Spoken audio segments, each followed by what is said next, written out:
आखिर भारत के किस स्थान पर गिरा था माता सती का हार? वह कौन सी जगह है? क्या कोई व्यक्ति 900 वर्ष से भी अधिक आयु तक जीवित रह सकता है? कौन है आला उदल? इन्हीं सब सवालों का जवाब खोजने के लिए इतिहास के पन्नों को पलटते हुए आज हम जा रहे हैं सतना जिले के मैहर नामक स्थान पर। मैहर जाने के लिए आपको किसी भी बड़े जंक्शन से ट्रेन आसानी से मिल जाएगी और यदि आप प्लेन से आना चाहते हैं तो सबसे नजदीक एयरपोर्ट का नाम है जबलपुर एयरपोर्ट। यहाँ से मैहर का रास्ता मात्र 3 घंटे का है। सभी को जय राम जी की हर हर महादेव और जय माता दी।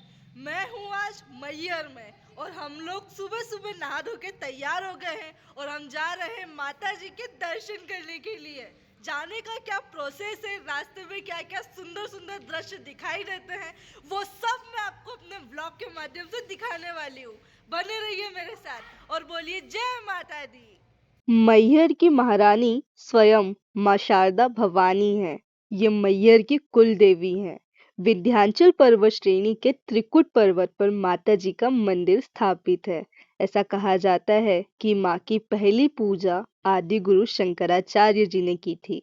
इस मंदिर का इतिहास बहुत प्राचीन है, जिसका उल्लेख पुराणों और धार्मिक ग्रंथों में भी देखने को मिलता है।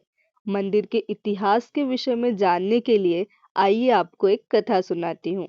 राजा दक्ष की पुत्री सती भगवान शिव के साथ अपना विवाह करना चाहती थी, परंतु उनके पिता राजा दक्ष ये नहीं चाहते थे कि सती का विवाह शिव जी से हो।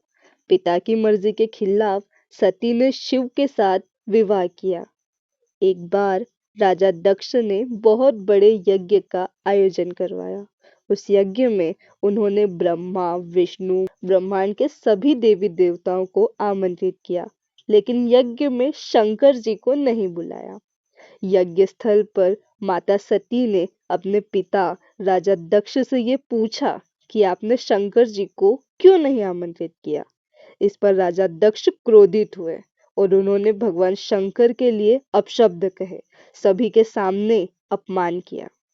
इस अपमान से दुखी होकर माता सती ने यज्ञ कुंड में कूदकर अपने प्राणों की आहुति दे दी। भगवान शंकर को जब इस विषय में पता चला तो उन्हें बहुत ज्यादा क्रोध आया। उनका तीसरा नेत्र खुल गया और वे सती के शरीर को उठाकर तांडव करने लगे।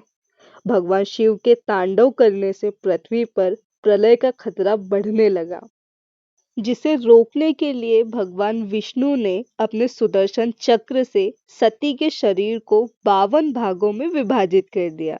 जहां भी सती के अंग गिरे वहां पर शक्ति पीठों का निर्माण हुआ। उन्हीं में से एक प्रमुख और जागृत शक्ति पीठ का नाम है मैहर।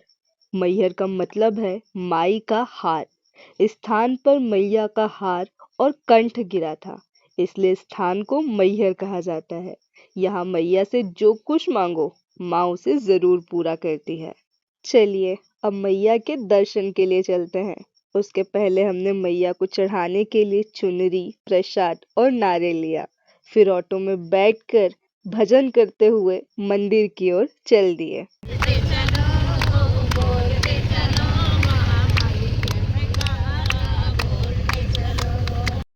जैसे ही आप माता जी के मंदिर के निकट आते हैं तो आपके पास दो रास्ते रहते हैं। आप रोपवे से भी जा सकते हैं, जिससे 10 से 15 मिनट में आप मैया के पास पहुंच जाओगे, और दूसरा रास्ता रहता है पैदल सीढ़ियों वाला। हम लोग जा रहे हैं रोपवे वाले रास्ते से मैया के दर्शन करने के लिए। प्रसाद भी मैंने ले लिया है। टिकट काउंटर पर जाकर हम लोगों ने टिकट लिया। एक व्यक्ति के टिकट का शुल्क मात्र 150 रुपए। इस 150 रुपए में आप लिफ्ट से ऊपर जाएंगे और वहां से वापसी भी इसी टिकट के माध्यम से हो जाएगी। ये टिकट आपको संभाल के रखना पड़ेगा। 3 से 4 बार टिकट की चेकिंग होती है। और फिर हम आ गए उस स्थान पर जहां से हमको लिफ्ट मिलेगी। ये देखिए, ये मशीन चल रही है, वहां से लिफ्ट आती है और इधर से बैठ के व्यक्ति आगे की ओर चले जाता है और थोड़ी ही देर में हमारी लिफ्ट भी आ गई। सारे जो टिकट थे मुझे संभाल के रखना है। सर ने ऐसा बोला है कि आगे और जरूरत पड़ेगी, इसलिए इसको संभाल के रखना, तो मैंने अच्छे से संभाल के रखे हुए हैं। जैसा कि आप देख सकते हैं सामने माता जी का मंदिर एकदम साफ दिखाई दे रहा है। लिफ्ट में बैठने के बाद जैसे जैसे हम ऊपर जा रहे थे ऊंचाई बढ़ती जा रही थी और पूरा जंगल नजर आ रहा था। प्रकृति का इतना मनमोहक और सुंदर दृश्य देखकर मन प्रफुल्लित हो रहा था। मात्र 10 से 15 मिनट के समय में हम त्रिकुट पर्वत के शिखर पर पहुंच गए थे, जिसका मतलब माता जी के मंदिर के प्रांगण में पहुंच चुके थे। ये मंदिर का प्रवेश द्वार है। हम सभी ने माता जी के दर्शन कर पूर्ण श्रद्धा और विश्वास के साथ हमने माता जी को चुनरी चढ़ाई, प्रसाद चढ़ाया। उसके बाद निकासी द्वार से हम लोग मंदिर प्रांगण में आकर बैठ गए। यहाँ पर हमने पंडित जी से पूजा अर्चना करवाई। ऐसा कहा जाता है कि यदि आप किसी भी मंदिर में जाते हैं तो वहां से तुरंत वापस नहीं आना चाहिए। 10 से 15 मिनट मंदिर के प्रांगण में नीचे बैठना चाहिए। तो हम लोग भी यहीं बैठ गए। थोड़ी देर के बाद हमने देखा 3-4 भैया लोग ढोलक, मंजीरा और एक छोटा सा माइक लेकर आए और उन्होंने माता जी के भजन गाना प्रारंभ कर दिया। फिर क्या था, देखते ही देखते माता जी का दरबार सज गया और सारे श्रद्धालुगण भक्ति में झूमने लगे।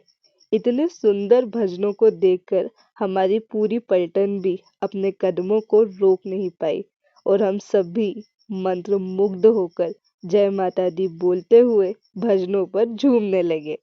मैया के भजनों के पश्चात हम लिफ्ट पकड़कर नीचे की ओर चल दिए।